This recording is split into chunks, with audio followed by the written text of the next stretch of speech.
Sophie Vitali a sélectionné chaque médium, voyant, chaman et astrologue pour leur véritable don et leur qualité humaine. Sophie Vitali et son équipe ont une mission de vie, celle d'éclairer la vôtre. Nous sommes là pour vous au 0890 100 280, 0890 100 280 et profitez de notre offre consultation privée à tarif avantageux avec minutes gratuites sur affinita-corse-voyance.com. Sophie Vitali, c'est aussi des lives gratuits toutes les semaines sur Instagram et Facebook. Service Audiotel, 60 centimes par minute. Mystique Radio, musique et spiritualité en continu 24 heures sur 24, 7 jours sur 7. Bonsoir à tous, nous sommes ravis de vous accueillir pour cette première édition de l'Hebdo. Ce soir, je serai accompagnée de Lily Rose, Agnès, Rose et Yanis. Bonsoir à tous. Bonsoir. Bonsoir. Bonsoir tout le monde. Bon alors, vous êtes prêts pour cette première ? Prêt. Est-ce que tout le monde a bien fait son travail ? On va voir. On a travaillé pour sûr. On va découvrir. Oui. Mais oui. Bon, très bien. Alors, donc en fait, cette émission, l'idée nous est venue dernièrement, comme plein d'autres idées, puisqu'en ce moment on est très productif et très créatif. Donc en fait, cette émission se veut une émission hebdomadaire où encore une fois, vous avez la parole et vous pouvez nous contacter au 09 77 19 54 55. Ce numéro est gratuit et non surtaxé. En fait, c'est un petit peu, cette émission est un petit peu le débrief de la semaine, des sujets qui nous ont marqués, qui nous ont fait sourire ou qui nous ont attristés aussi. Donc, mes chers chroniqueurs, qui a envie de se jeter à l'eau ? Personne, apparemment. Non, pas l'air très décidé. Donc, alors, ma petite Agnès. Agnès, c'était... Je savais que ça allait tomber sur moi. Eh bien, c'est moi qui commence. Alors, j'y vais maintenant. Oui, bien sûr. Eh bien, alors, bonsoir à tous. Moi, pour écrire ma chronique, je me suis inspirée de l'histoire de Sylvain Hélène, qui fait pas mal parler de lui en ce moment, et qui soulève un débat assez intéressant sur la tolérance.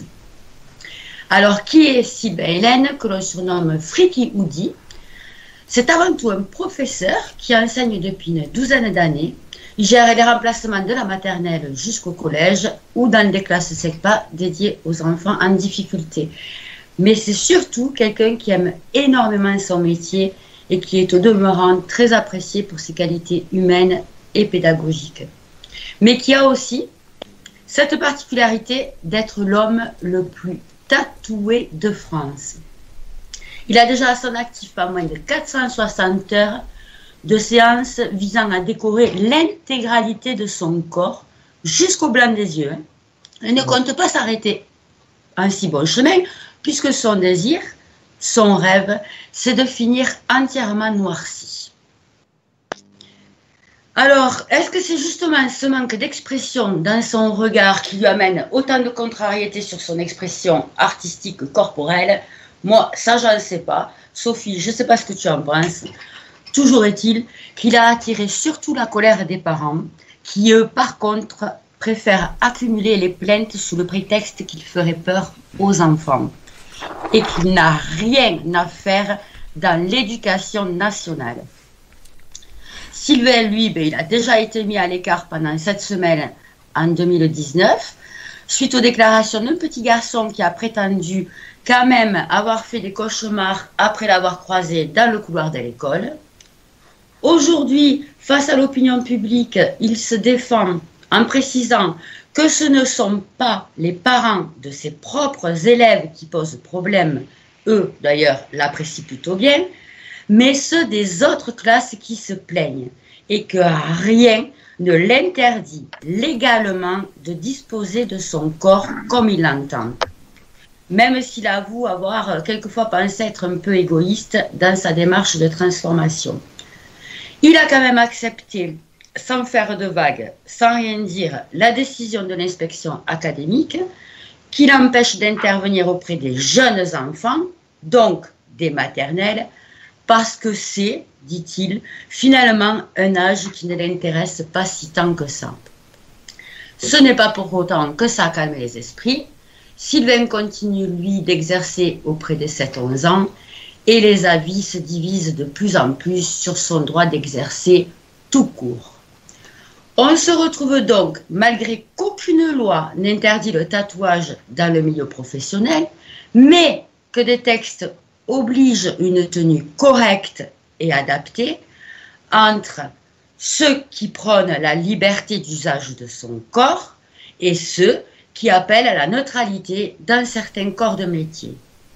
Entre ceux qui voient dans cette histoire un apprentissage à la tolérance et qui finalement appellent à découvrir les personnes au-delà des apparences, et ceux qui précisent qu'il y a une différence entre l'intolérance concernant celle choisie et celle subie, et argumentent qu'on ne choisit pas sa couleur de peau face au racisme ou d'être né ou devenu handicapé face à la discrimination, mais par contre que l'on choisit de prendre la responsabilité de l'image que l'on veut renvoyer et de ses conséquences quand on parle de choix de créativité artistique, qu'il s'agisse de coiffure, piercing, tatouage, habillement ou tout ce que l'on voudra.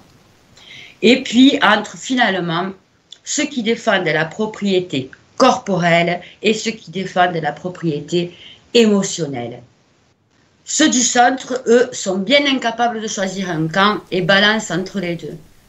Effectivement, ils constatent que les frayeurs des enfants reflètent la peur des conséquences de l'excès aux yeux des adultes, analysent que l'habit ne fait pas le moine, mais aussi que le masque réduit l'homme. Suggèrent qu'effectivement la peur se contrôle, mais qu'il est aussi abusé de consciemment la provoquer. Pensent que l'art sera toujours suggestif et qu'il ne peut pas être imposé. Ils finiront sans doute par conclure que la liberté des uns s'arrête quand commence celle des autres, mais aussi qu'il faut bien des règles à franchir pour lui donner tout son sens. On débattra certainement encore un moment autour de Sylvain, finalement plus pour savoir si c'est une obligation d'accepter et de subir son apparence volontairement devenue inhumaine pour avoir le plaisir, le droit d'accéder à sa beauté d'esprit et d'âme.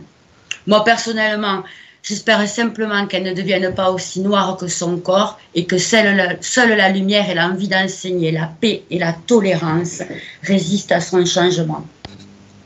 En attendant, ça me permet de vous faire découvrir quelques points concernant la spiritualité dans l'univers du tatouage. Car il faut se l'avouer, de tout temps et au travers des siècles, il a connu des mauvaises périodes et beaucoup de critiques. Qu'il soit considéré comme une atteinte à la morale ou au corps dans la culture chinoise, interdit en Europe au nom des religions, ou utilisé même comme punition sur le front des criminels au Japon, ou pour déshumaniser les prisonniers, il a longtemps été attribué au mauvais garçon et sa mauvaise réputation s'étend encore à nos jours. Et pourtant, il est intéressant de s'apercevoir de tout ce qu'il peut dégager, transmettre ou révéler.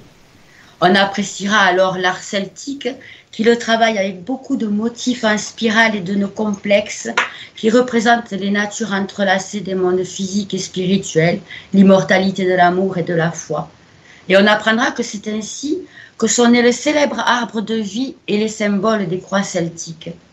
Que les dragons, carpes, créatures et autres dieux, fleurs et feuilles de l'art japonais symbolisent des qualités comme celles, entre autres, de la force, du courage, de l'humilité et de l'amour, ou encore les croyances ou la protection contre les mauvais esprits que les tatoués espèrent bien acquérir au travers de ces œuvres patiemment incrustées pendant des heures à la main. Que chez les Égyptiens, le tatouage était presque exclusivement féminin et délivrait une énergie protectrice à la mère et à l'enfant quand il était représenté par un réseau de petits points qui s'étendait tout le long du corps chez les femmes enceintes au fur et à mesure que leur ventre grossissait.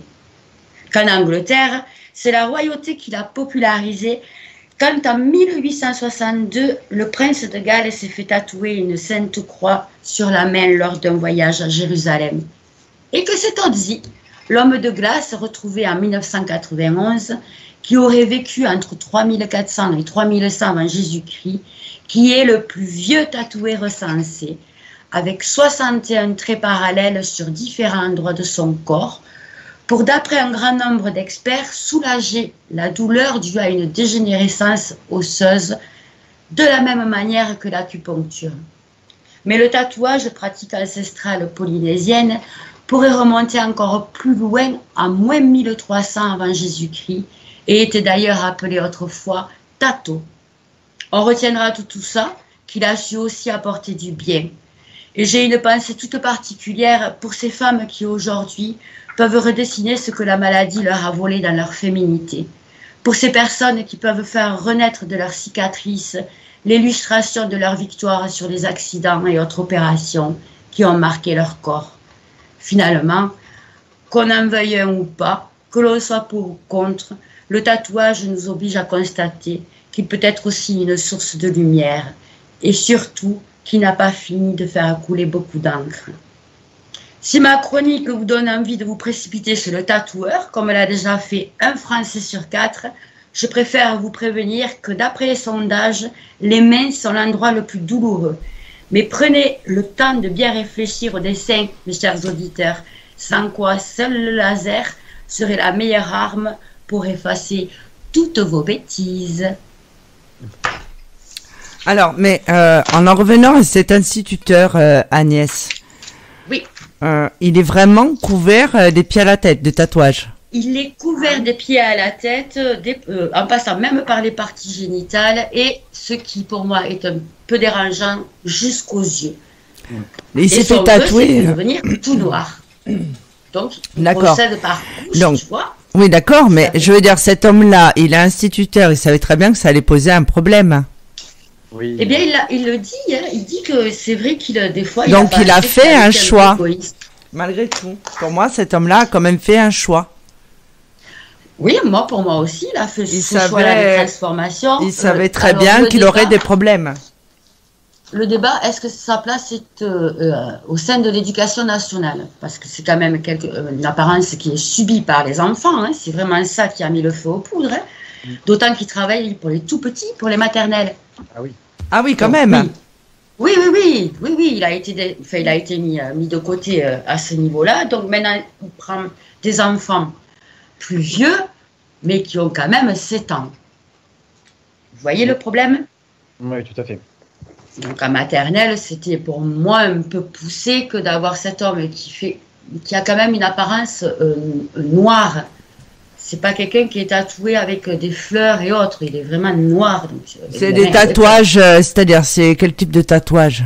En fait, lui, son but c'est quoi? C'est d'être l'homme le plus tatoué dans le livre des records, parce que ça arrive aussi. Hein.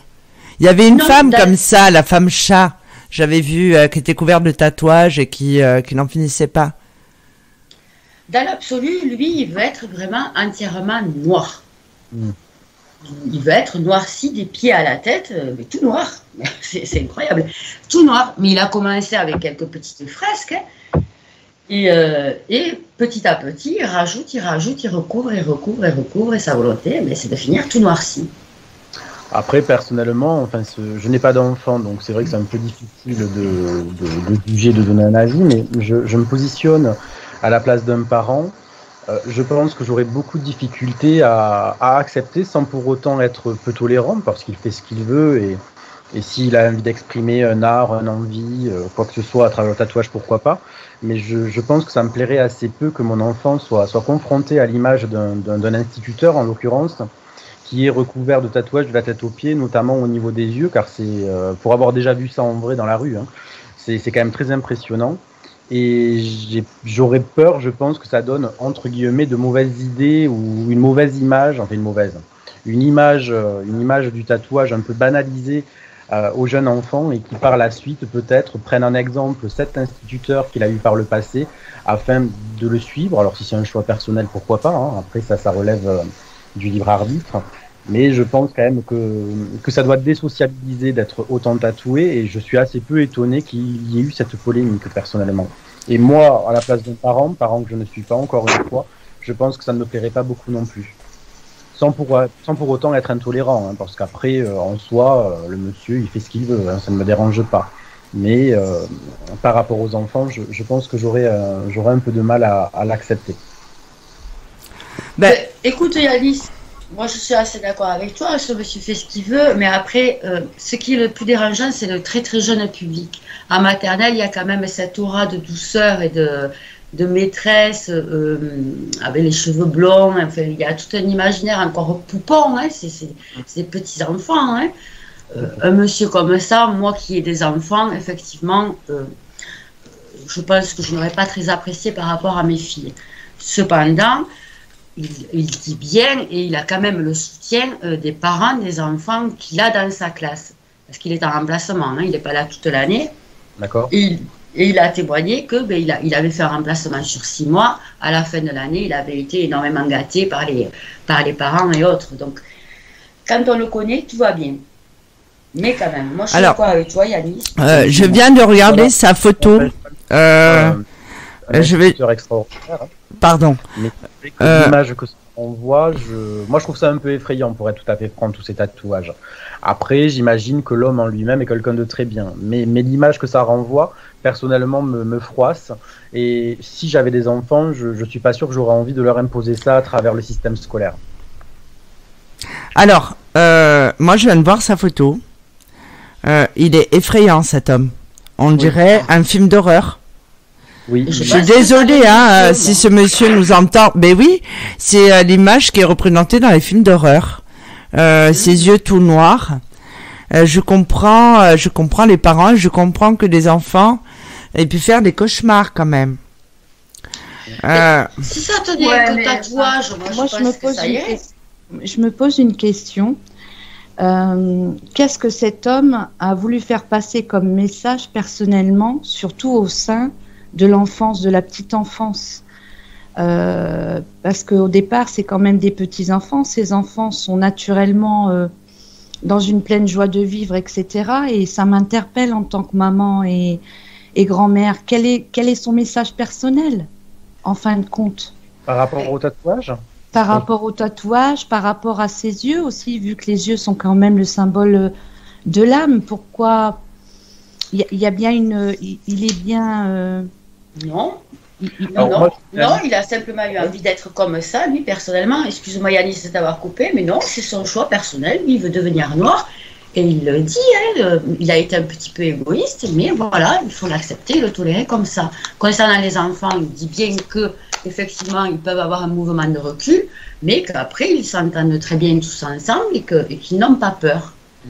Enfin, moi, je dirais, la peur, elle vient de qui? Elle vient vraiment des parents, parce que j'ai été nounou pendant 15 ans, et les enfants s'adaptent très bien aux nouveautés.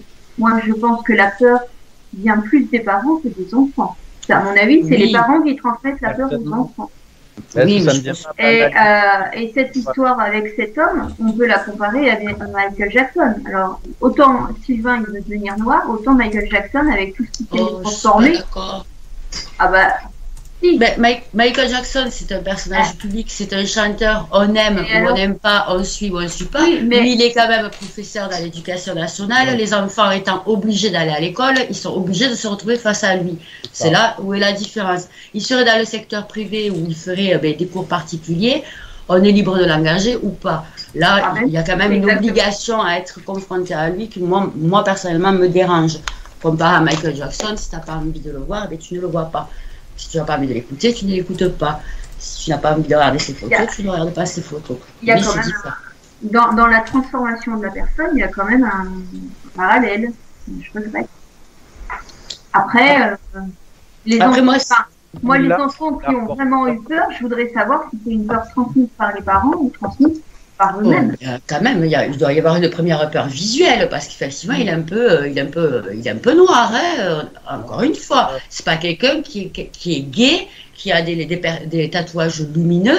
Il a quand même, les yeux en soi, c'est le miroir de l'âme. Rien que ça, il n'a pas d'expression dans les yeux ou très peu. C'est cette image, cette vision de cauchemar. Moi, c'est un monsieur, au premier abord, je le croise, j'ai peur. Je discute avec lui, peut-être qui va m'amener à, ben oui, à l'apprécier, où je pourrais reconnaître ses qualités intellectuelles. Mais en première vision, je n'ai pas envie de lui serrer la patte. Hein. C'est un problème d'intolérance. On se base sur le physique des gens. Tout comme on compare ça aussi à la polémique qu'il y a eu sur les femmes musulmanes qui étaient voilées, qui accompagnaient les enfants dans les sorties scolaires. Ouais, on est exactement dans la même polémique. On se base sur l'image que la personne montre. Mais, on cherche oui, pas plus loin.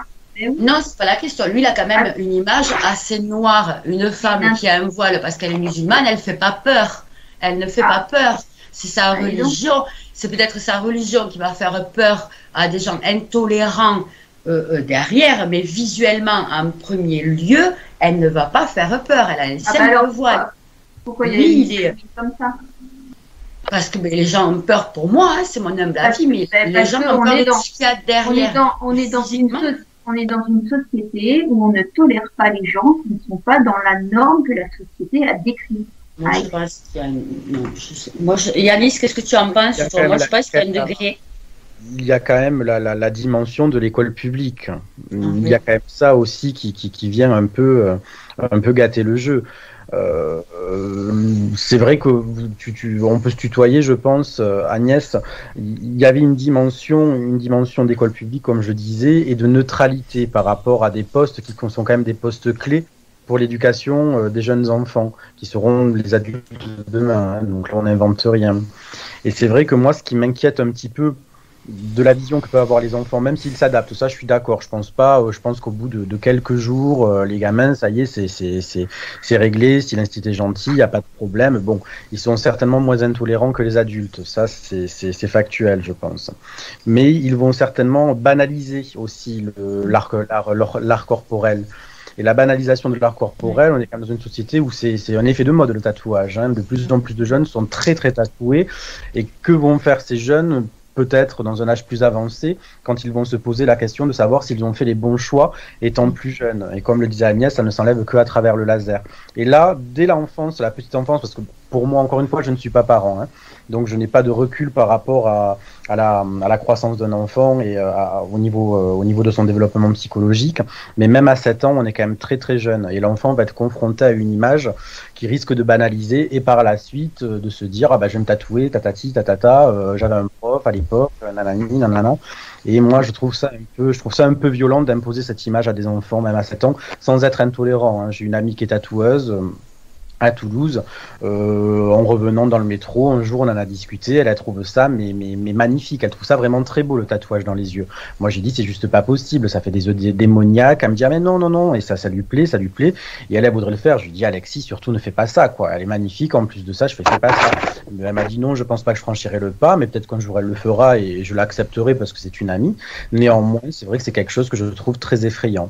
Et là c'est dans sa globalité, l'homme physiquement parlant n'est plus un homme, c'est une œuvre d'art, qu'on aime ou qu'on n'aime pas, mais cet art, c'est un art un peu particulier, et l'imposer à des enfants si jeunes, je trouve ça un peu dérangeant. Sans être intolérant, encore une fois, il fait ce qu'il veut, hein. Je peux même accepter peut-être qu'il ait certains tatouages sur le corps de fort jolis, mais là, on parle quand même d'un instituteur qui était avec des maternelles et qui aujourd'hui est confronté, qui est face, à des jeunes gens de 7 ans, quoi. C'est quand même très jeune. Alors les maternelles, il les a plus en charge, hein. Il a été retiré de ce secteur, et puis de toute façon, il le dit lui-même, hein. Cet âge-là ne l'intéressait pas beaucoup. C'est qu'il y a un décalage déjà avec il est un peu plus grand, hein, les CP. Donc c'est vraiment le tout petit. Après, le tout petit, il a peur de beaucoup de choses en maternelle. Il a déjà peur de laisser sa maman, il a peur d'une... Je crois que là, c'est un petit peu abusé, effectivement, de lui faire encore plus peur. Je ne dis pas que ce monsieur ne s'entend pas après avec ses élèves qui aient 7 ans ou 3 ans. Je dis juste que chaque enfant est différent. Il a une émotion qui lui est propre. Il y en a, ça peut durer 2 jours, comme il y en a, ça peut durer 1 mois. C'est les premiers âges de CP, hein, c'est les âges d'apprentissage. Est-ce que ça va finalement les perturber? C'est des questions aussi qui se posent. À court terme, certainement. Après, j'imagine que si l'instituteur reste dans la classe pendant des semaines, des mois, les enfants vont s'adapter, ils vont certainement l'adorer. C'est pas le problème. Moi, c'est plus au niveau de l'image, de la banalisation du tatouage que cela renvoie à des jeunes enfants. Ils sont déjà confrontés à une société qui est un peu particulière.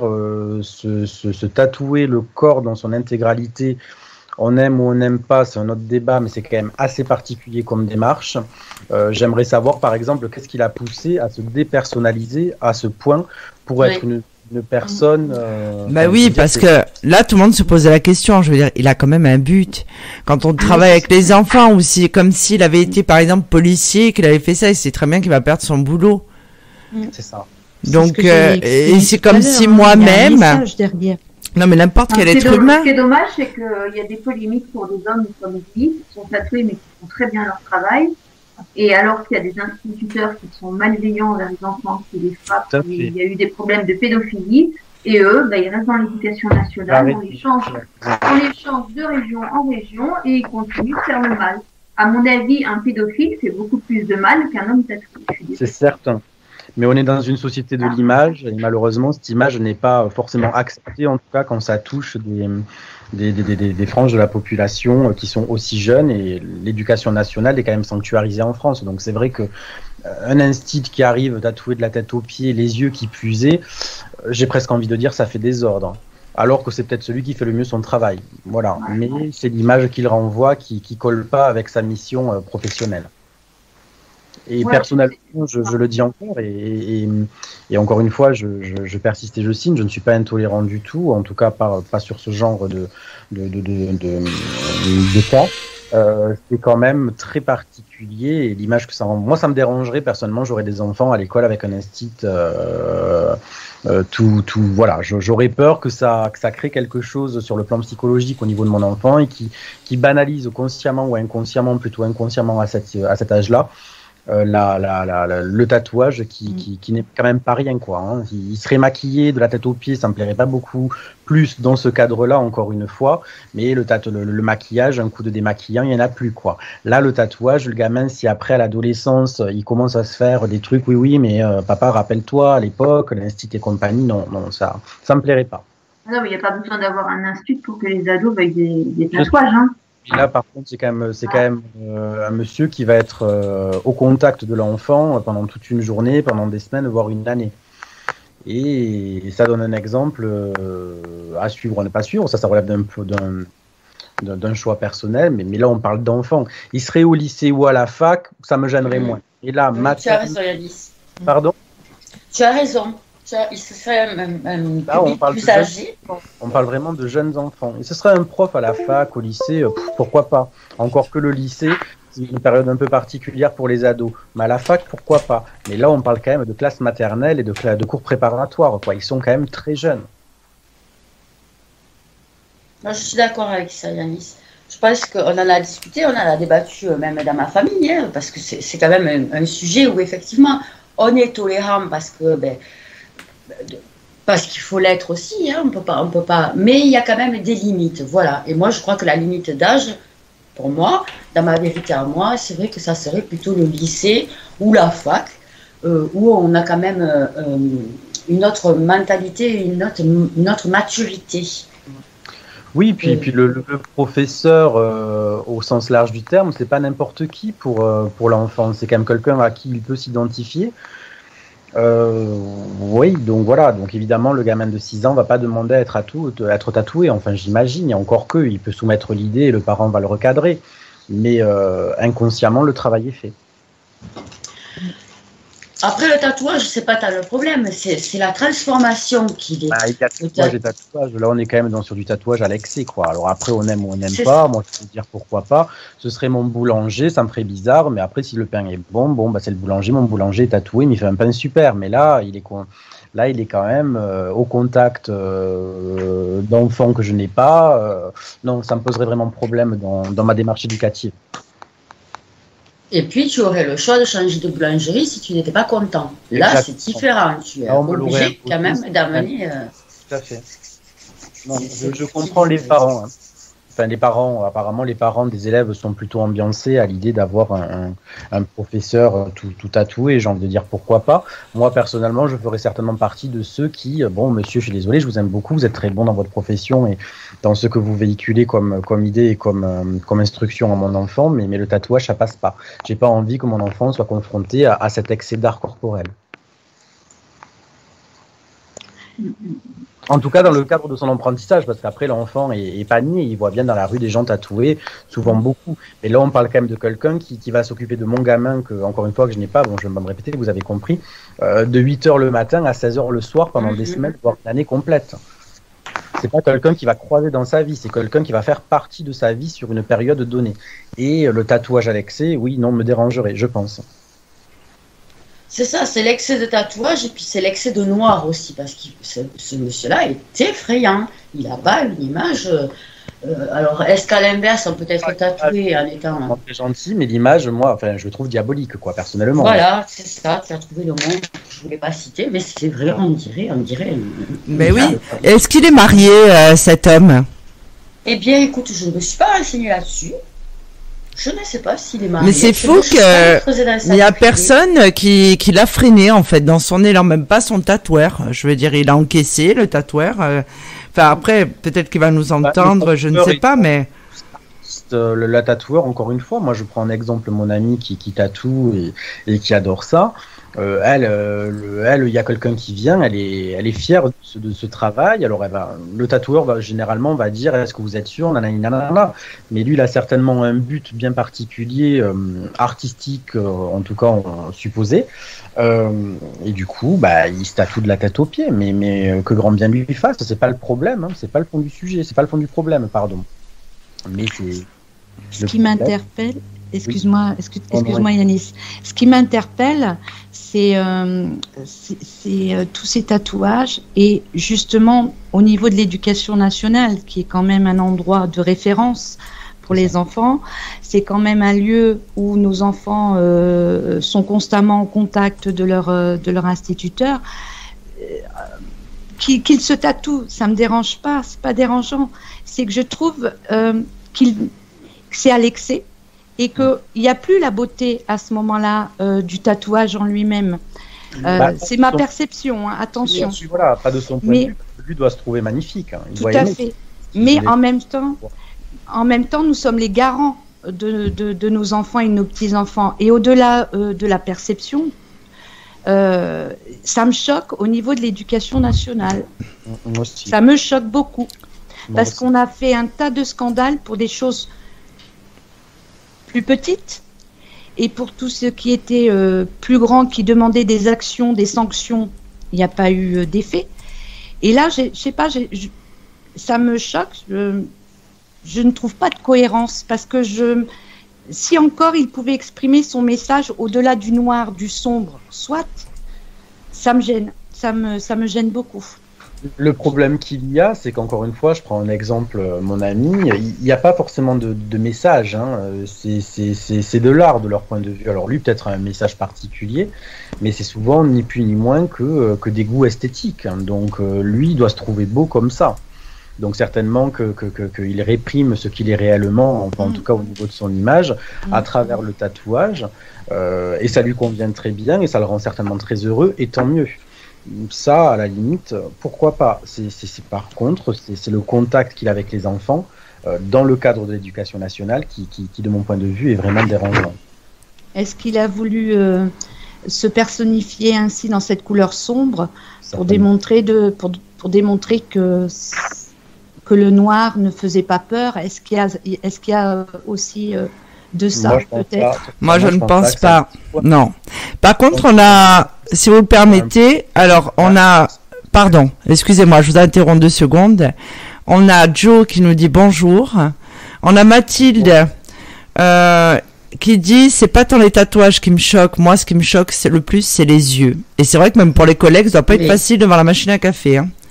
On a Bassoane, notre Bassoane, qui dit oui, c'est clair, la règle du tatouage, c'est la chemise courte. Rien ne doit dépasser, sinon faut faire déménageur, il dit. C'est ça. Donc en fait, oui. Aujourd'hui, il y a un vrai élan de mode. On voit des personnes avec des tatouages sur les bras qui sont esthétiques et jolies. Donc je veux dire, il y a pas de problème.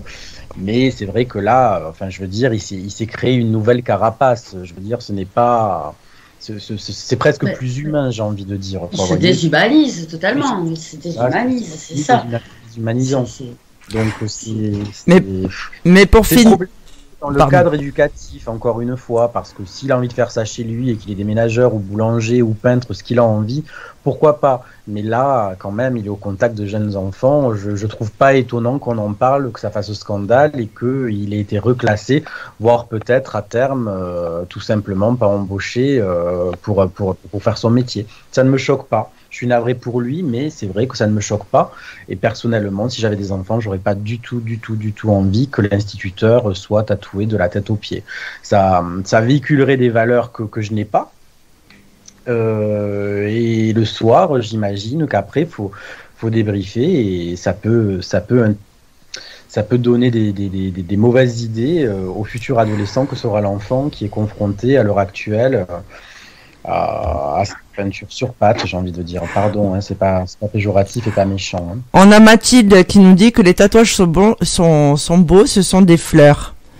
Mais en fait, moi, ce qui me choque le plus, c'est que il y a, en fait, encore une fois, il y a personne qui lui a dit mais tu vas trop loin.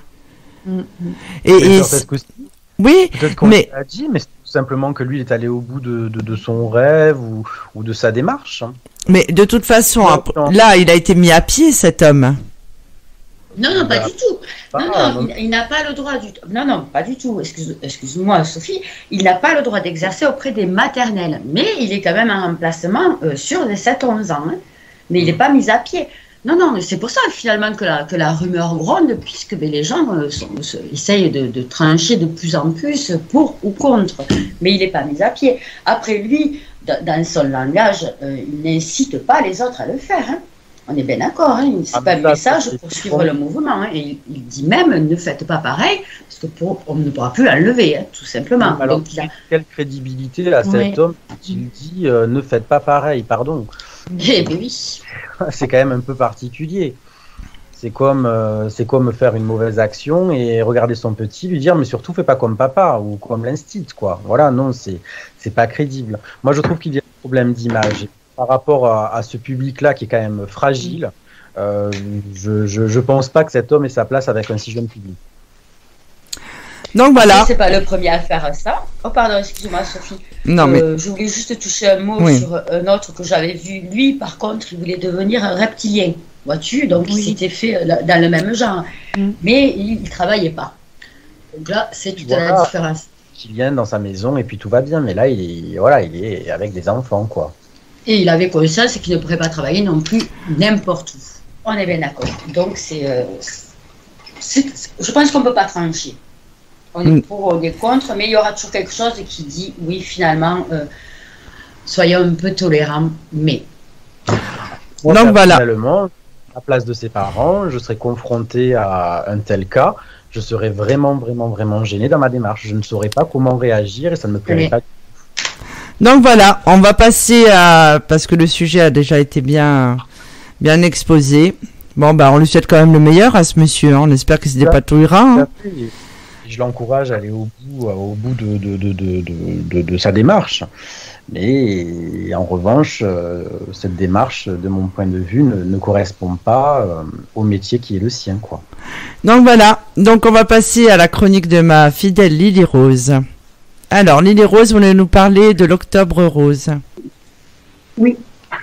Alors, je voulais d'abord spécialement dédicacer cette rubrique à mes grands-parents, qui sont décédés du cancer, et à notre chroniqueuse Karine, qui accompagne sa maman dans le dur combat. Voilà. D'accord. Par contre, Lily Rose, on ne t'entend pas très bien. Alors là, c'est mieux. Je fais de mon mieux, hein, je vais parler plus fort. C'est mieux si je parle plus fort? Oui. Non, je pense que... Ah bon? Oui. Bon, tente quand même. Bon, au revoir, je m'en vais. Hein. Non, on va attendre l'oreille, on est là, on t'écoute. Alors, j'ai pris mes informations sur le site de Ruban Rose, l'association Ruban Rose. Donc, je vais commencer par un chiffre. Une femme sur 8 risque de développer un cancer du sein. Une femme sur 8. C'est quand même pas anodin. C'est énorme.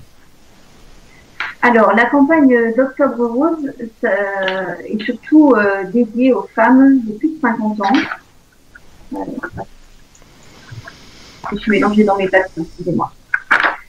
Alors, ce dépistage d'Octobre Rose est organisé pour les femmes de 50 ans à 74 ans. Moi, je dirais 50 ans jusqu'à vitam aeternam.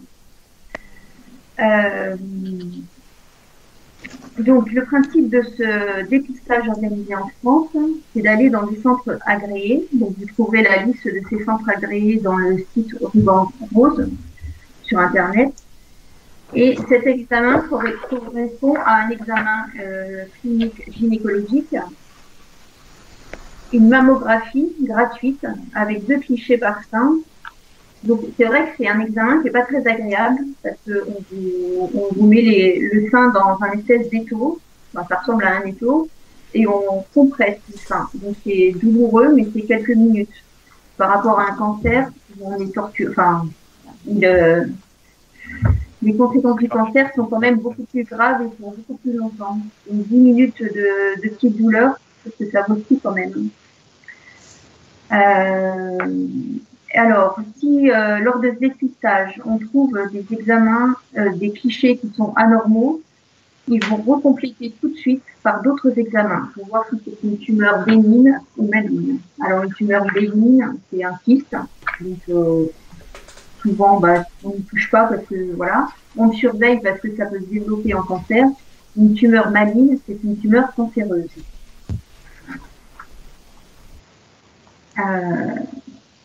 Alors, depuis qu'on a organisé des dépistages contre le cancer du sein, la mammographie, tous les 2 ans, permet de réduire de l'ordre de 15 à 21% la mortalité spécifique du cancer du sein.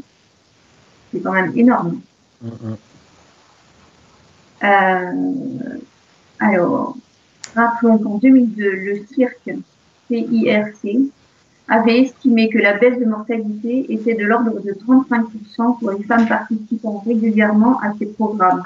Donc, mesdames, ça vaut quand même la peine.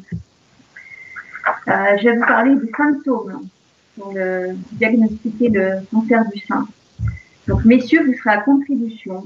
Parce que, messieurs, si vous aimez toucher les seins de votre femme, je vous soumets vraiment à les palper vraiment en profondeur. Pour une fois, vous servirez à quelque chose.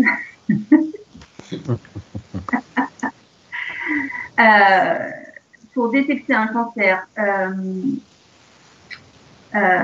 soit vous détectez une grosseur nouvelle au niveau du sein ou à l'aisselle. Il faut palper tout le tour du sein et sous l'aisselle aussi. Parce que souvent, les ganglions vont dans le... les ganglions s'en vont dans le muscle du bras. Alors, ça peut être aussi la forme du sein qui change, la taille qui évolue du sein.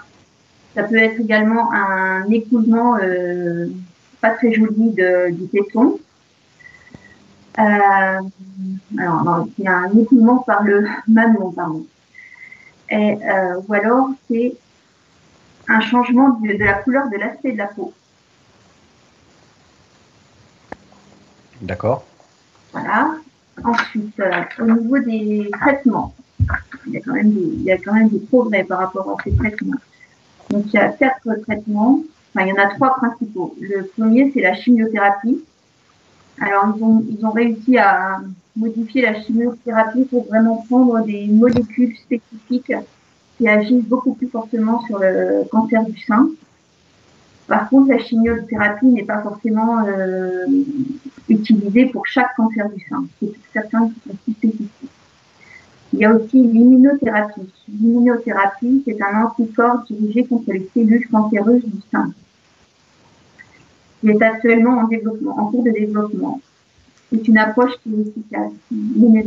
Pareil, ne peut pas être utilisée chez toutes les patientes. Ensuite, vous avez l'hormonothérapie.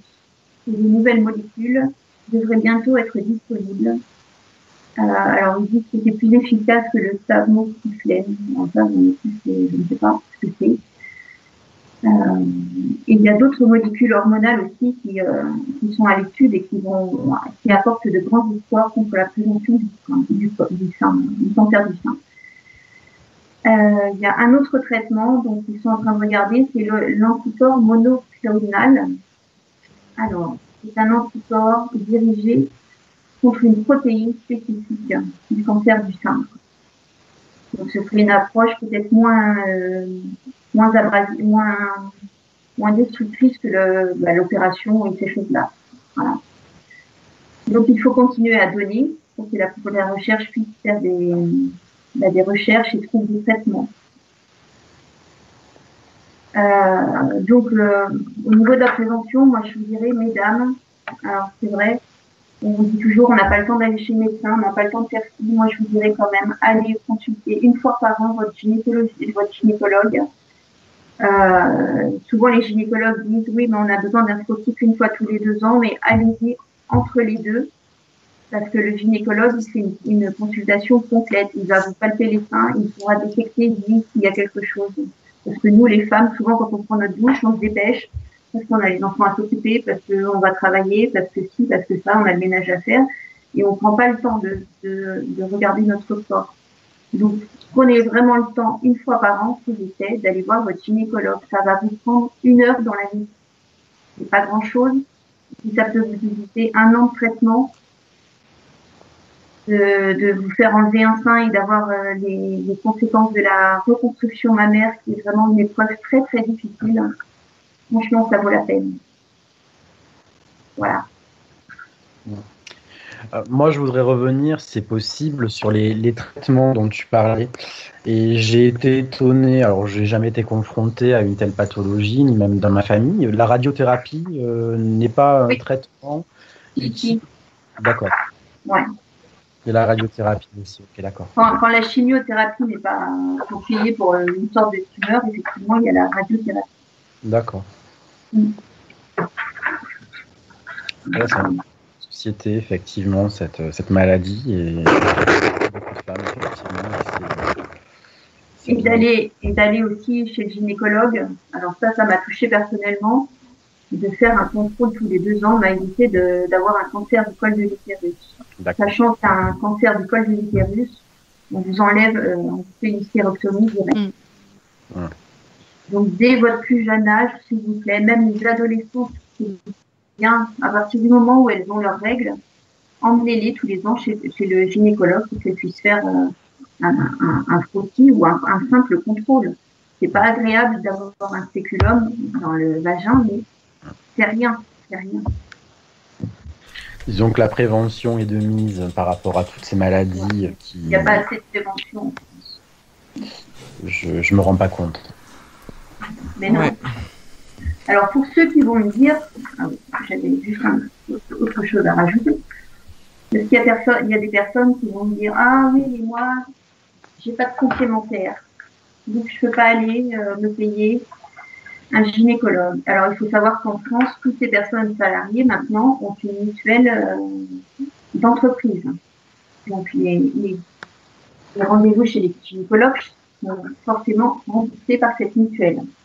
Ensuite, pour les personnes qui ne travaillent pas, qui ont des faibles ressources, j'ai regardé le plafond de ressources pour la CMU. La CMU, c'est la complémentaire mutuelle universelle. Pour une personne seule, le plafond de ressources est de 8 951 € par an, soit 745,90 € par mois. Donc, si vous avez moins de 745 € par mois, vous avez droit à la CMU. Ça, il faut que vous alliez sur le site de la Sécurité sociale, de la CPAM, télécharger le formulaire, il vous demande des papiers à donner, et vous apportez votre dossier complet à la Sécurité sociale, et normalement, dans les 1 mois, vous avez accès à la CMU. Et la CMU, il ne faut pas avoir de préjugés là-dessus.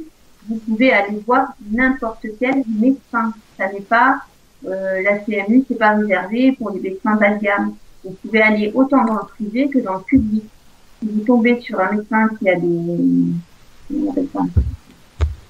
Il y a des honoraires au-dessus du plafond de la sécurité sociale.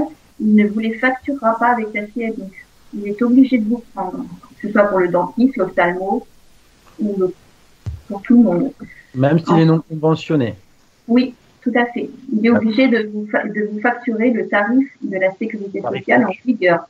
D'accord. Ça, c'est important parce que on s'imagine tout un tas de choses sur la CMU. Et alors, pour ceux qui ont des revenus entre 745 € et 1007 € par mois pour une personne seule, un couple, il faut avoir des revenus qui soient inférieurs à 1510 € par mois. C'est pas la CMU, ça s'appelle ACS. C'est une aide complémentaire à la santé. Ça veut dire que vous contractez un contrat de complémentaire santé et vous avez droit à une aide de la sécurité sociale pour vous aider à payer cette complémentaire santé. C'est pas en totalité, mais ça peut être 200, 300 €, ça dépend de vos revenus. Donc ça peut vous permettre quand même d'accéder à une complémentaire santé. Je trouve que c'est important de le dire parce que en France, on a vraiment un système de santé qui est accessible à tout le monde. Alors, ce qui est intéressant aussi peut-être de dire, c'est qu'en cas de difficulté extrême et quand on ne sait pas trop quoi faire, le mieux c'est peut-être d'aller voir une assistante sociale qui, elle, va savoir driver un petit peu le patient, entre guillemets, enfin en tout cas l'usager, comme elles disent, hein, je pense à Madame pour justement faire les papiers et prendre les aides qui sont disponibles par rapport à ses revenus. Oui. Donc voilà. Ben oui, c'est un sujet. Moi je trouve ça très bien ces campagnes de sensibilisation. Après, je pense que certaines personnes doivent se dire, bon, après tout, c'est pas grave, ils font des avancées. C'est le cancer du sein de nos jours, c'est un cancer dont on guérit très bien. Non. Eh ben non. Non, voilà. Non. Donc s'il est pris à temps, Oui, bien sûr, mais c'est ce qu'on peut voir dans la presse aussi. Alors voilà, maintenant on passe d'un cancer à un autre en disant que celui-ci peut être guéri facilement, qu'il y a eu des recherches.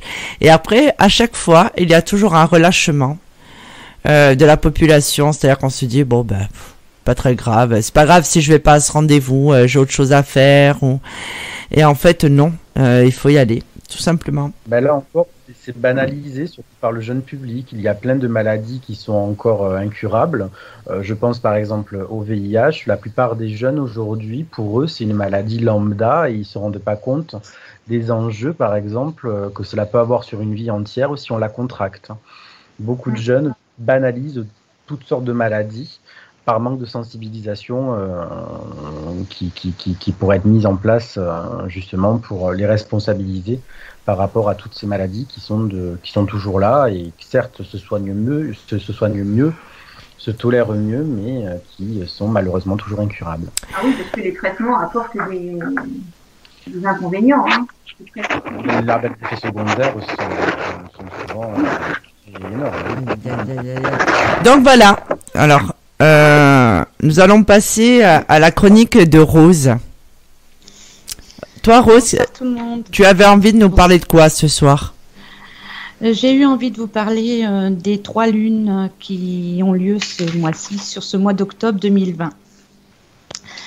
Et je me suis posé la question, quel est l'impact de ce phénomène sur notre vie individuelle et collective, sachant que nous avons 2 pleines lunes et une nouvelle lune. N'étant ni astrologue, ni numérologue, ni tarologue, j'ai décidé de surfer sur le net en totale guidance intuitive. Que pouvais-je bien vous exprimer qui est en lien avec les informations de cette semaine? Lorsque j'écoutais la radio, des chiffres et toujours le sombre et cette fameuse maladie, et sur Google, oh là là. Mais hier, le 10-10-2020, portail énergétique et ça switch. Le phénomène de ces 3 lignes est la mise en lumière. Car en effet, la lune reflète notre féminin sacré, notre enfance, le cycle, la croissance, le déclin, le positif, le négatif, la mort et la renaissance. La lune, c'est aussi le monde de la nuit, des ténèbres, de l'inconnu, de l'inconscient. La lune évoque l'intimité du psychisme de l'âme humaine, prise entre sa personnalité et son ego, son côté sombre, ses instincts, ses pulsions, ses émotions non maîtrisées, et son côté lumineux, la logique, le discernement, l'analyse. Ce 10e mois de l'année est représenté en tarologie par la roue de la fortune. C'est symbolique, bizarrement, étrangement, le dépassement, le nouveau cycle, le début et la fin du karma collectif. Tiens. Est-ce que nous allons tourner la manivelle de cette roue pour en finir avec un cycle de manipulation, de soumission qui dure depuis des siècles? Mais en même temps, lorsque je regarde ce mois d'octobre et cette année de 13 lunes, tiens, le 13 octobre, c'est mardi. Mars et Mercure sont rétrogrades, mais le 13, c'est la carte de l'arcane sans nom, de la mort, mais c'est aussi ce que l'on appelle le diable dans nos croyances. Bref, tout un programme, me direz-vous. L'arcane sans nom, fin, changement, transition, libération, mais en représente aussi la stagnation, la résistance au changement, l'incapacité à aller de l'avant. Le 16, nouvelle lune, vendredi, et là, c'est la carte de la tour. Arcane majeur, les grandes étapes ou leçons de vie. Ça symbolique le chaos, le changement brutal, les coups durs. Mais c'est aussi le calme avant la tempête. C'est aussi le changement et la peur du changement. Bref, me direz-vous, Dame Lune est parmi nous et sur l'ensemble de ce mois d'octobre. Viendra par la suite le 31. Cette lune bleue signifie la présence de 2 pleines lunes au cours d'un mois, ce que je viens de vous réciter. Sauf que le 13, dans ce mois d'octobre, est mis en avant aussi, si j'ajoute 3 plus 1 en numérologie, le 4. Le 4, c'est l'empereur, la stabilité. Alors, ces 3 lunes, que vont-elles nous apporter? J'ai envie de dire du nouveau, car il se passe en nous, dans nos vies personnelles et dans ce collectif, de l'attraction, presque magique, pour les choses cachées, impulsant ainsi pour nous tous un changement dans nos personnalités et dans nos vies, non pas pour entrer en réactivité, mais pour se tourner vers soi-même et s'interroger sur le sens et l'essence de nos désirs. C'est comme si l'univers avait décidé de converger tous les projecteurs sur nos noirceurs, nos pensées, nos projections, nos émotions, les mensonges, pour que soit bannie la peur.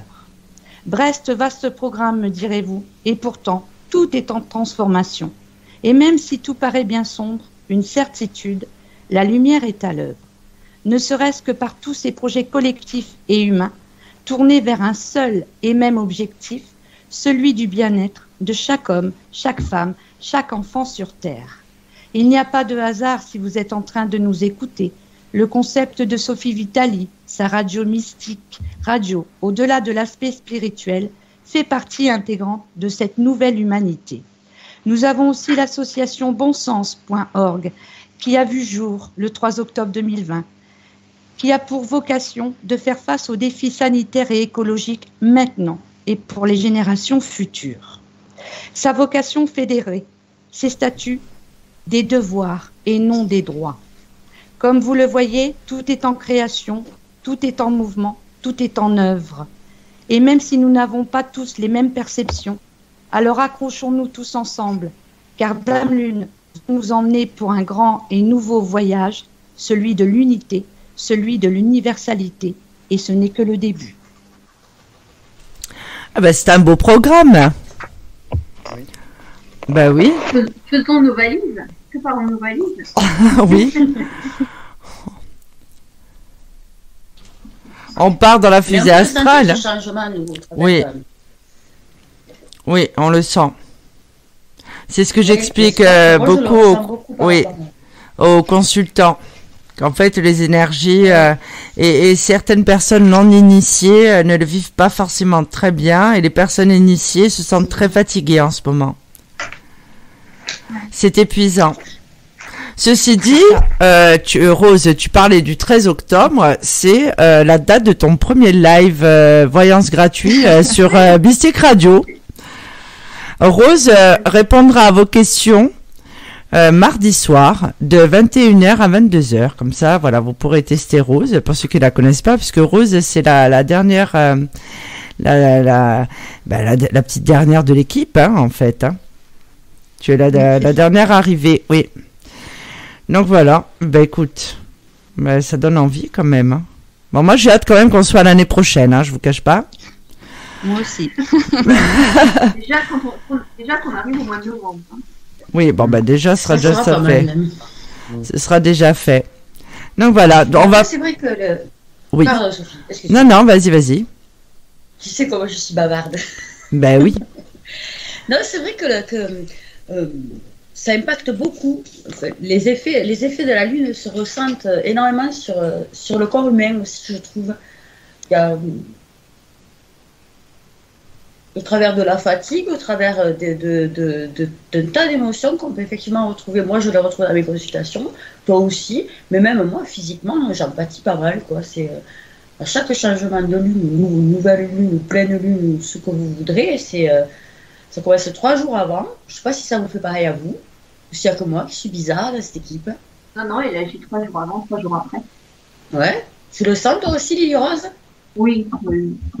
C'est moi, c'est plus les quartiers de lune, les croissants de lune, là, depuis cet été, qui me perturbent le plus. Mais ça, c'est toujours connu, même sur les enfants, les pleines lunes qui les rendaient agités, etc. Ouais, c'est très, très puissant. Voilà, j'ai fini, vous pouvez parler. Alors Agnès, voilà, même en consultation, faut voir ça. Elle a un débit de parole qui est hors norme. Mais si. D'ailleurs, je voulais revenir moi sur la chronique de Lily Rose et dire quand même que maintenant, ces dames qui subissent ce cancer, qu'il soit du sein ou de toute autre partie de corps, hein, ou ce monsieur même, que maintenant on a tendance aussi à leur parler de la médecine douce qui peut aussi les aider à supporter leur traitement, parce que le traitement médical reste essentiel, soyons bien d'accord, mais qui peuvent améliorer leurs conditions de soins par rapport à la sophrologie par exemple, ou à la pratique du yoga, ou encore même à l'acupuncture qui pourrait les aider grandement. Mais ça, c'est après. Oui, qu'importe. Aussi, hein, il a été prouvé par exemple que certains aliments sont adaptés pour justement que la chimiothérapie par exemple soit entre guillemets plus douce que si on garde une alimentation classique quotidienne. C'est vrai que par exemple consulter un naturopathe peut aider pour accompagner la patiente à mieux vivre, on va dire, les effets secondaires dont on parlait du traitement du cancer du sein. Pour autant, comme le souligne Agnès, effectivement, ce sont 2 médecines complémentaires et l'une n'est pas remplacée par l'autre. Nous-mêmes, en tant que énergéticien, oui. Voilà. On peut, moi je sais que quand ma grand-mère, elle c'est un cancer qui a débuté sur l'ovaire. Malheureusement, ça a été pris trop tard, donc ça s'est diffusé dans toute la poche gastrique, ça a fini en cancer généralisé du poumon. Mais quand elle a vu ces séances de chimio, alors bien sûr, on ne peut pas faire le cancer, hein, c'est évident, mais on peut atténuer les effets indésirables et de la chimiothérapie et des rayons, de la radiothérapie aussi. Moi, je le fais ça aussi, hein, en soins. Certaines personnes, dont je pense une de mes consultantes qui doit m'écouter, qui est partie faire sa radiothérapie à Marseille. Après, oui, on perd rien à essayer. De toute façon, ça fait toujours du bien. On est complémentaires. Hein. Ben oui, hein.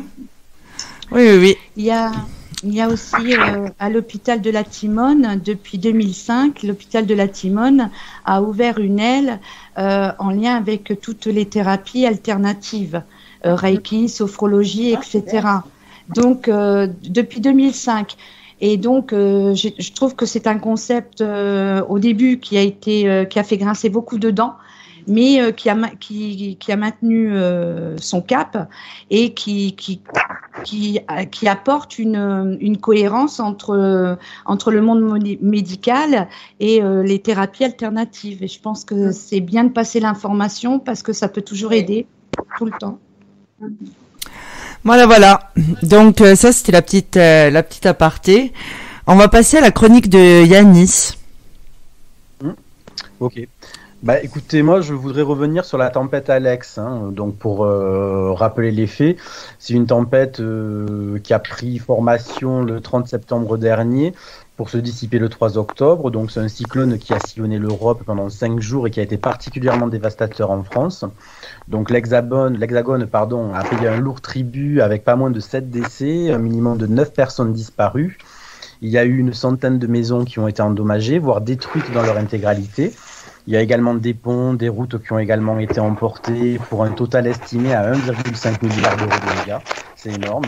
Alors, tout le monde a encore à l'esprit les images violentes de cette jolie petite maison jaune avec un toit rouge qui a fini par être emporté par une déferlante de boue avec ses occupants, Léopold et Josette Borrello, 2 octogénaires de 88 et 82 ans. Ces images d'une violence inouïe resteront vraiment gravées dans la mémoire de ceux qui ont eu la tristesse de les voir, mais surtout de ceux qui ont vécu et subi la catastrophe dans l'arrière-pays niçois. Alors, quand j'ai vu ça, moi, personnellement, je me suis demandé si ce phénomène aurait eu lieu, si nous... Attends. Yanis, tu dois avoir un problème avec ton micro.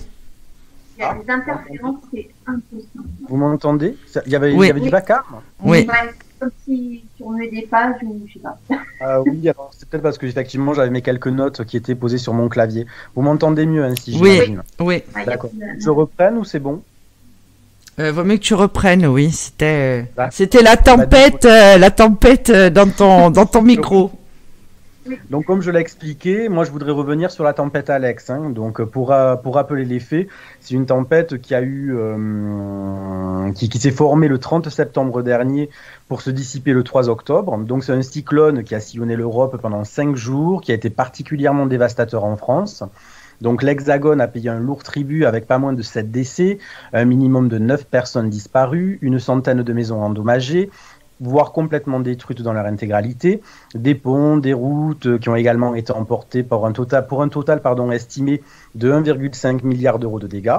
Donc tout le monde a encore à l'esprit les images violentes de cette jolie petite maison jaune avec un toit rouge qui a fini par être emportée par une déferlante de boue avec ses occupants, Léopold et Josette Borrello, 2 octogénaires de 88 et 82 ans. C'est vraiment un fait très malheureux. Ces images d'une violence inouïe resteront vraiment gravées dans la mémoire de ceux qui ont eu la tristesse de les voir, car c'était vraiment très impressionnant et sur le plan émotionnel vraiment très frappant. Mais surtout, je l'imagine en tout cas, de ceux qui ont vécu et subi la catastrophe dans l'arrière-pays niçois, en direct malheureusement. Donc à partir de là, moi je me suis demandé si ce phénomène aurait eu lieu si nous n'étions pas dans une période de grands bouleversements environnementaux. Donc j'ai fouillé un peu sur le web et je n'ai pas mis longtemps à obtenir ma réponse. Je suis tombé quasi directement sur un papier de France Info qui datait du 5 octobre et qui était intitulé « Tempête Alex, le réchauffement climatique mis en cause ». Donc bon, rien de moins, le ton était donné, j'avais ma réponse. Et dans cet article, il y a Jérôme Cerisier, qui est un prévisionniste météo, qui nous explique que quand une dizaine d'heures, 100 mm d'eau sont tombés du ciel. Donc cela correspond à 3 mois et demi de précipitations. Il surenchérit en nous expliquant que le phénomène est d'une intensité telle qu'il peut être qualifié de tropical. Donc certains diront qu'il n'y a pas lieu de dramatiser et que ce genre de catastrophe a toujours existé. Et c'est vrai, ils ont raison. D'ailleurs, l'article revient sur le triste record de 1940 où dans le Roussillon, la France a vu s'abattre 1000 mm d'eau sur ses terres, défigurant au passage de nombreux villages. Donc 1000 mm d'eau, soit deux fois plus de précipitations que nous venons de vivre. Bon, alors là, l'argument de taille pour les climato-sceptiques est parfait pour relativiser ce qui vient de se passer dans les Alpes maritimes.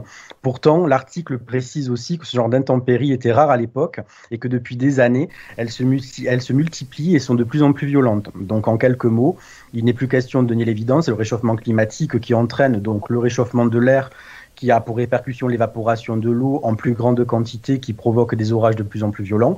Alors particulièrement au nord de la Méditerranée, selon François Lalorette, qui est directeur des opérations pour Prévision Météo France, et il conclut, donc je le cite, le réchauffement climatique est très largement responsable d'événements de ce type. Donc bon, voilà, je pense qu'il est temps pour nous tous d'attacher nos ceintures et de trouver des solutions afin de nous adapter à cette nouvelle donne et faire en sorte de passer au travers des gouttes sans mauvais jeu de mots. Et ben voilà. J'ai très vaste. Oui, c'est vrai. Effectivement. Et c'est un gros problème écologique. Hein. Oui. Il y a de plus en plus effectivement de catastrophes, tempêtes, de catastrophes naturelles, climatiques qui sont naturelles, hein, voilà. Et je crains que ça aille à s'empirant, sauf si peut-être on trouve des solutions. On l'a bien vu d'ailleurs pendant le confinement, hein, que beaucoup de choses sont revenues à la normale, notamment sur le plan environnemental. Mais j'ai l'impression qu'on reprend nos vieilles habitudes et que l'on risque d'être confronté de plus en plus à des événements de cette ampleur, malheureusement. Déjà, il faut arrêter de bétonner partout. Il faut arrêter de changer le cours d'eau des rivières. Si elles sont là, il faut les laisser dans leur vie. Il faut pas les faire passer par ailleurs. Il faut nettoyer les cours d'eau. Parce qu'on a vu qu'il y avait beaucoup de bois, dans les intempéries. Il y avait beaucoup de bois avant, il y avait beaucoup d'arbres qui étaient tombés. Et puis, si chacun peut planter un arbre, si les agriculteurs pouvaient déjà remettre les buissons en bord des champs, parce que des buissons au bord des champs, ça atténue le vent, ça atténue l'eau, justement. Et ça permet à la faune animalière de se remettre dans les buissons. Parce que dans les buissons des champs, il y a beaucoup d'oiseaux, il y a beaucoup de serpents, il y a des hérissons. Et tout cet tous ces animaux servent à quelque chose. Les serpents, ils servent à quelque chose, les hérissons, ils servent à quelque chose. C'est pas juste des bestioles qu'on s'amuse à écraser. Voilà.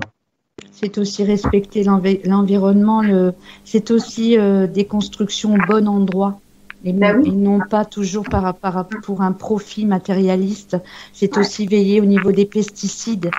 C'est aussi être main dans la main pour des conceptions plus citoyennes et un environnement plus humain et plus solidaire. Alors déjà au niveau individuel, faisons le tri des déchets. Quand on peut, parce que je vois que j'habite dans une grande ville, oui, encore aujourd'hui dans une grande ville. Malheureusement, dans mon quartier, ce sont de vieux immeubles et on n'a pas le nécessaire pour trier nos déchets. Il doit y en avoir dans la rue. Oui, il y en a dans la rue. Voilà. Alors après, c'est vrai que le côté pratique fait que voilà. C'est vrai. Tu vois, c'est une fausse un peu justificatif pour moi, Yannick. Je suis désolée. Non, mais je l'entends. Tu prends un sac plastique où tu mets tout ce qui est carton, plastique et bouteilles d'eau. Et quand tu vas faire tes courses, tu descends la poche, hop, tu le vides dans le conteneur. Ça prend 5 minutes. Oui, voilà. Ça dépend. Mais c'est ça. T'as raison. Bah oui. T'as raison sur le fond, mais c'est. Quand tu descends ta poubelle noire, non. Tu descends pareil.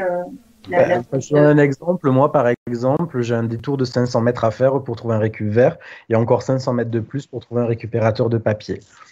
Donc, ce qui veut dire qu'en gros, il me faut 1 heure pour aller vider mes poubelles, si je veux vraiment la médecine dit qu'il faut marcher 1 heure par jour. Oui, mais je ne marche pas 3 jours. C'est pas de problème là-dessus, mais en l'occurrence, dans la ville où je vis, c'est assez mal conçu. Il faut faire un mot au maire de Toulouse. Pardon ? Il faut faire un mot au maire de Toulouse. Je pense qu'il est au courant et je pense qu'il y a des améliorations qui sont faites dans certains quartiers, mais malheureusement, la ville est grande et c'est pas encore arrivé partout, quoi. Oui. Donc voilà. C'était la première. Je voulais juste revenir là sur l'événement que nous avons créé dans le groupe privé. Parce que beaucoup de gens n'ont pas compris. En fait, j'ai fait une plaquette où il y avait écrit « Ce soir, on fait salon ». En fait, c'est le nom de l'événement, tout simplement. Hein. Tout se passe par webcam dans le salon privé. On parlera de spiritualité, de développement personnel. Vous pourrez nous poser vos questions. Puisqu'avec moi, il y aura Lily Rose et Rose. Je tenais à dire que ce n'est pas un live de voyance. C'est un lieu d'échange. Donc voilà. Et toutes ces festivités, ce sera mercredi soir. Donc le programme Pardon, Yanis, tu dois avoir un problème avec ton micro. Pas moi là. Ah, Là, c'est pas. mais décidément. Pour moi non plus, je bouge pas. Là, Lily c'est pas. Rose, c'est toi. Ah non, je bouge pas, je ne bouge pas. Moi non plus. Donc c'est... ouais, eh ben dis donc, ce soir, c'est quelque chose. Donc, oui, donc le programme de la C'est semaine. l'esprit de C'est l'esprit de Bassoane. Oui, voilà, Bassoane, il écoute. C'est Bassoane. Comment il avait dit? Bassoane, j'aurai ta peau. J'avais dit. Donc, oui. Alors, oui, il y a quelqu'un qui a un problème de micro, apparemment. Donc, c'est pas grave. Le programme de la semaine chez Infinita Corse Voyance, c'est Mystique Radio. Donc mardi soir, on a Rose qui nous fait son live voyance gratuit sur Mystique Radio. Mercredi soir, on a l'événement en salon privé sur le groupe fermé live voyance Sophie Vitali. Évidemment, pour participer, il faut s'inscrire. Donc voilà. Ensuite, on a jeudi soir le duo Lily Rose et Rose sur Infinita Corse Voyance, donc les consultations en duo. Vendredi soir, on a Lily Rose et moi-même en consultation duo. Dimanche, donc il y a encore cette émission, enfin encore, on espère, de 18h30 à 20h, et on a les liens karmiques 2, l'émission de 21h à 23h où nous pourrons développer ce que nous n'avons pas développé dans l'émission précédente. Un programme. Bien chargé, oui, bien chargé, effectivement. Donc voilà, cette émission est terminée. Est-ce que vous avez quelque chose à rajouter, la bande? On l'a fait. On l'a fait, oui. Ça y est, vous avez tous rajouté votre grain de sel. Ah, il y a Philippe qui nous fait coucou. Coucou Philippe. Il y a Bassoane qui dit faites l'amour. Bah oui. Ça dépend. Soyons fous, Bassoane. Soyons fous, surtout que chez nous, chez Infinita Corse Voyance, enfin l'équipe de Mystique, pour la plupart, nous sommes célibataires. Donc ça risque d'être compliqué. Oui. Hein. Et désespérément célibataire. Bah oui, hein, ça c'est notre credo. En même temps, vu le programme radio, Oui, c'est vrai. Vous pouvez consulter le programme des émissions dans la rubrique événements du site Infinita Corse Voyance. Et la programmation est faite jusqu'à fin décembre. Il y aura l'autre programmation donc de début d'année qui sera mis en ligne prochainement. on peut parler quand C'est même de bonnes l'émission idées. du décembre. Alors, le programme de décembre, vas-y Lily Rose. Lily Rose, c'est celle qui note tout. Oui. Le Ça 2 inscrit. décembre, je vous que tout le monde note le 2 décembre à 21h. Nous faisons une émission qui s'intitule Dossier Sophie Vitali. Saurez tout sur Sophie Vitali. Elle m'a permis de faire cette émission, donc je vais réunir les membres de l'équipe. Il y aura des amis proches de Sophie, il y aura aussi des membres de sa famille qui vont vous raconter des anecdotes sur Sophie. Parce que Sophie n'est pas une starlette, elle est quand vous la voyez dans les lives, elle est exactement comme ça dans la vie privée. Donc nous allons tout vous dire et en deuxième partie d'émission, les auditeurs vont venir témoigner s'ils ont des anecdotes avec elle ou pas. Voilà. Ça va être ma fête le 2 décembre. Peu chaud. Je précise que Sophie fera la technique de l'émission, mais elle n'aura pas le droit de parler pendant toute l'émission.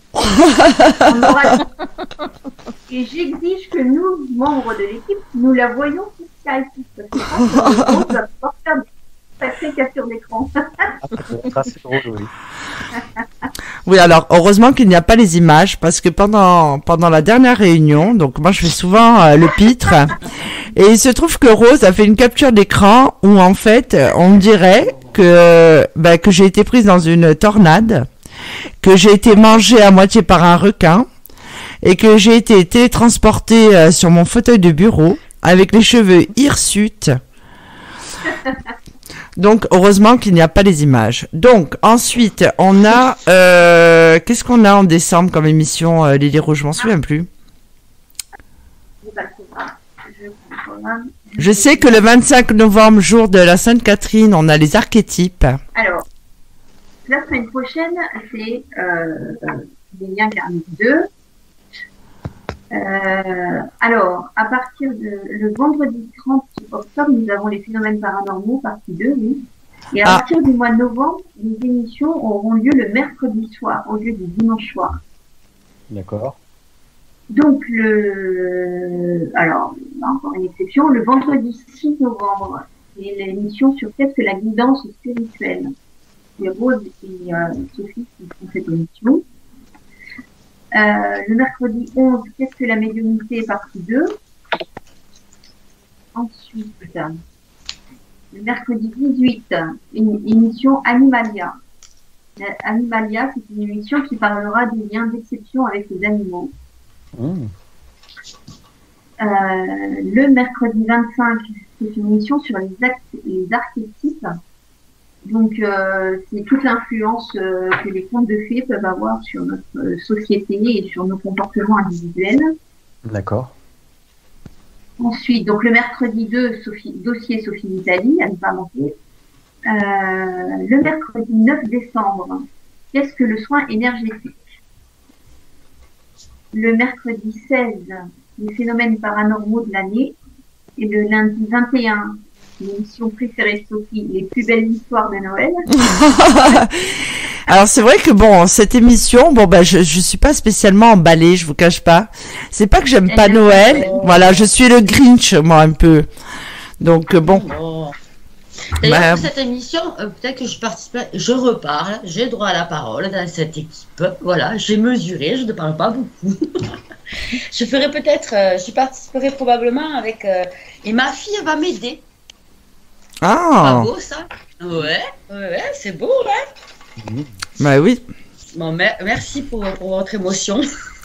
Mais moi, ma fille vient, ma fille participera, donc tout le monde a vu sur la plaquette des phénomènes paranormaux. Et il y a Chiara, donc Chiara est ma fille en fait. C'est ma fille aînée. Bon, j'en ai qu'une, hein, mais c'est l'aînée des Dalton. Et elle est ravie de participer à